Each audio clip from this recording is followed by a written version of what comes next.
No quería morir, quiero decir, no veía muchas posibilidades de vivir, pero poco a poco me estaba congelando. Durante más de un siglo le echamos la culpa a un iceberg.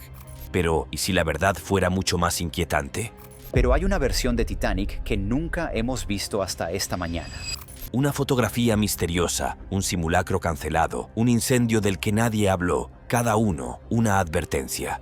Enterradas bajo la elegancia del Titanic, había señales que fueron completamente ignoradas. Y entonces, más de un siglo después, una fotografía olvidada salió a la luz. Lo que reveló al hacerle zoom dejó a los expertos conmocionados y planteó nuevas preguntas que nadie esperaba hacerse.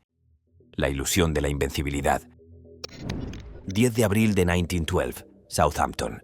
Una multitud se agolpa contra las barandillas, el aliento visible en el aire frío de la mañana. En el muelle se alza una monstruosidad de acero y lujo, el RMS Titanic. Imponente sobre el puerto, reluciente con pintura fresca y bronce pulido, es más que un barco, es una promesa de poder, de progreso, de perfección. Subirse a él era desafiar a la naturaleza. Ese era el pensamiento, el mito. El Titanic estaba equipado con compuertas estancas, comunicaciones de vanguardia y mamparos de acero más altos que la mayoría de los edificios. Era una fortaleza moderna disfrazada de hotel flotante. La prensa lo llamó insumergible y nadie, ni los pasajeros ni los oficiales, parecía dudarlo. Pero bajo ese barniz reluciente, algo más oscuro se gestaba. En lo profundo de la sala de calderas número 6, las llamas ya habían comenzado su lento y silencioso ataque. Un incendio en el compartimento de carbón, probablemente encendido desde Belfast, lamía el casco de estribor, exactamente donde más tarde golpearía el iceberg. El fuego fue minimizado, ocultado a los pasajeros y nunca se extinguió del todo. La tripulación se turnaba en secreto para mantenerlo bajo control.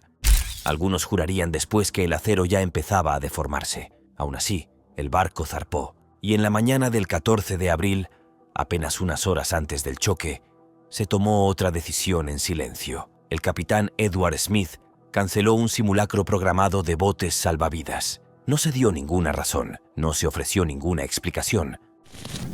Habría sido la última oportunidad para que la tripulación ensayara los procedimientos de evacuación. Esa oportunidad no volvería. Las fotografías tomadas en cubierta ese día cuentan otra historia. Niños ríen, mujeres con pieles beben té bajo los botes salvavidas, colgados e inactivos sobre ellas.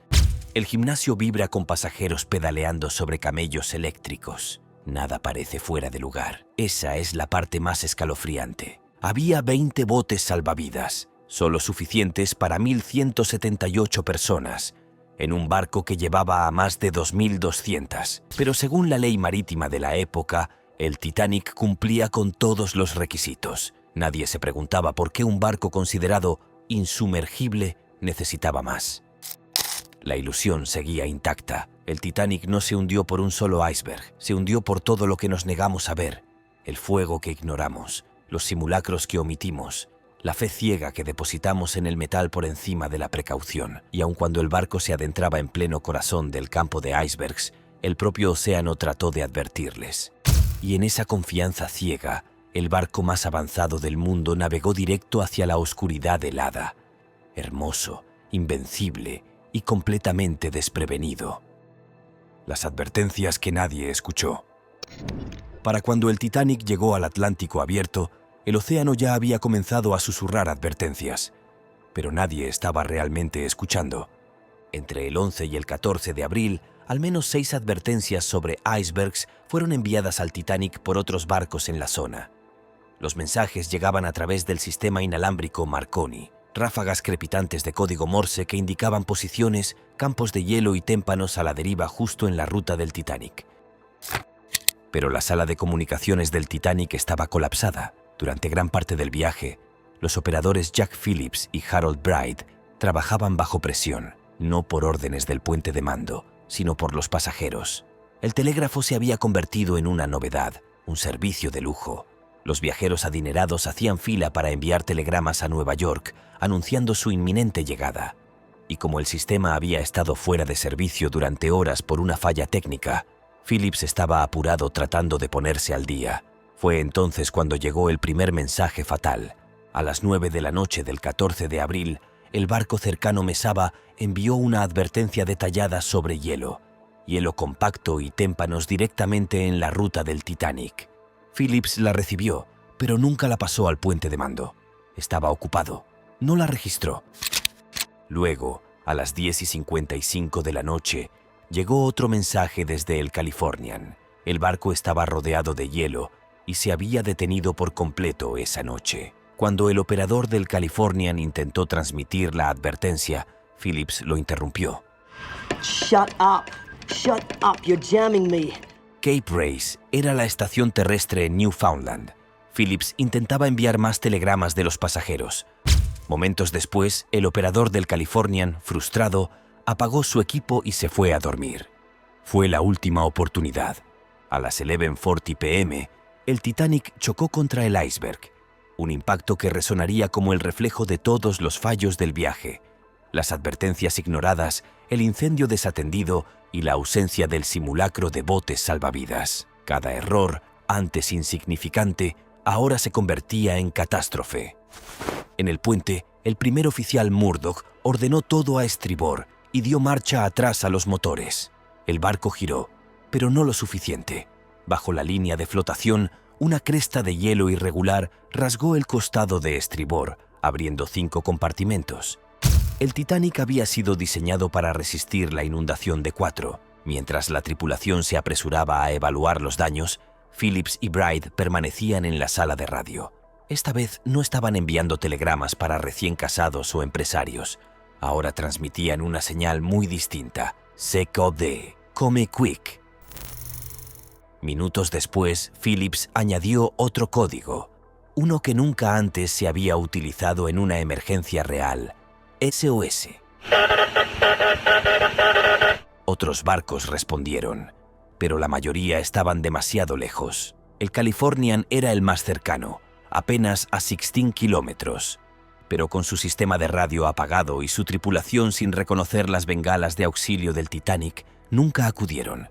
6 advertencias, una ignorada, otra silenciada y todas demasiado tarde. El Titanic no desapareció en silencio.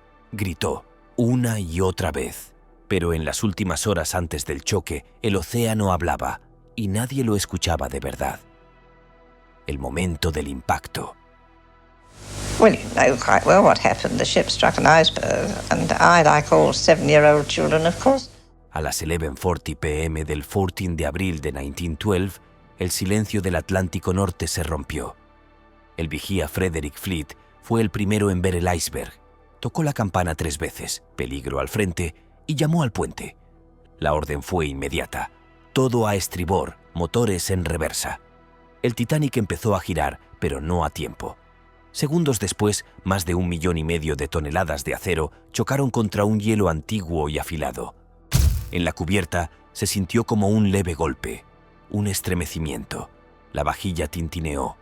Algunos pasajeros se despertaron, pero abajo, en las profundidades oscuras del barco, el daño fue brutal e inmediato. El iceberg había abierto una brecha de 91 metros a lo largo del costado de estribor, perforando 5 compartimentos estancos. El Titanic había sido construido para resistir 4. El agua entró con fuerza. Pero no fue solo el hielo lo que lo condenó. Décadas más tarde, científicos comenzaron a analizar remaches recuperados del naufragio, extraídos del fondo del mar en expediciones de aguas profundas. Las pruebas metalúrgicas revelaron un fallo escalofriante. Muchos de los remaches en la parte delantera del Titanic estaban hechos de hierro de baja calidad, martillado a mano, quebradizo y lleno de impurezas. En condiciones de alto estrés, como un golpe de refilón contra un iceberg, se quebraban. El barco era fuerte, pero no donde más importaba. Dentro, el caos servía bajo una apariencia de civismo. Los oficiales luchaban por despertar a los pasajeros. Algunos se negaban a creer que había peligro. Otros se vestían con ropa de gala, pensando que la evacuación era solo temporal. Y entonces llegaron los botes salvavidas. Había 20 en total, suficientes para poco más de 1,100 personas, en un barco con más del doble de esa cantidad. Y peor aún, algunos botes fueron lanzados a medio llenar. El bote número 1 se fue con solo 12 personas a bordo, aunque tenía capacidad para 65. La tripulación temía que los pescantes no resistieran el peso completo. Nunca habían practicado. A las 2:05 a.m., el último bote salvavidas había partido. Más de 1,500 personas seguían a bordo. La orquesta, dirigida por Wallace Hartley, seguía tocando. Los sobrevivientes recordaron la última canción, Autumn. Otros dicen que fue Nearer, My God, to Thee. Nunca lo sabremos con certeza. En los niveles inferiores, los ingenieros se quedaron en sus puestos, manteniendo las luces encendidas, las bombas funcionando, ganando minutos preciosos para que otros escaparan. Ninguno sobrevivió. Y en el puente, el capitán Edward Smith dio sus últimas órdenes y desapareció en la noche helada. A las 2:20 a.m., la popa del Titanic se elevó sobre el mar y luego se partió. El barco se quebró en dos. Las luces parpadearon una vez y se apagaron. Momentos después desapareció bajo la superficie y comenzaron los gritos. El barco más lujoso del mundo se había convertido en una tumba, pero el misterio final no estaba solo en cómo se hundió el Titanic, estaba en por qué se le permitió hundirse. Consecuencias, misterio y memoria. Al amanecer, el océano volvía a estar en calma. El RMS Carpathia llegó horas después, rescatando a poco más de 700 de los botes salvavidas que flotaban a la deriva en la oscuridad helada. Pero el verdadero peso del desastre no se mediría en cifras. Estaba en lo que el mar se negó a devolver. Miles de cartas, reliquias, fotografías, perdidas. Familias destrozadas, sueños inconclusos. Y sin embargo, con el tiempo, aparecieron fragmentos. Un chaleco salvavidas chamuscado, un estuche de violín, una fotografía, mejorada décadas después, que mostraba a un hombre en la cubierta que nadie pudo identificar. Su nombre nunca figuró en ninguna lista de pasajeros. ¿Era un polizón? ¿Un tripulante que nunca fue registrado? ¿O simplemente un efecto de la cámara? Esa imagen, como tantas partes de la historia del Titanic, está envuelta en silencio. Pero no todo silencio está vacío. And only a handful of those are still alive to see the pictures of the ship as it is now. En las décadas que siguieron, encontramos remaches que se quebraron, advertencias que nunca se entregaron, simulacros que jamás se realizaron.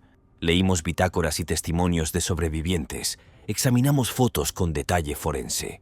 Y cada vez, la historia del Titanic se parece menos a una tragedia inevitable y más a un expediente lleno de errores prevenibles. No chocó solo contra un iceberg. Chocó contra la arrogancia humana, contra el silencio, contra decisiones tomadas a puerta cerrada.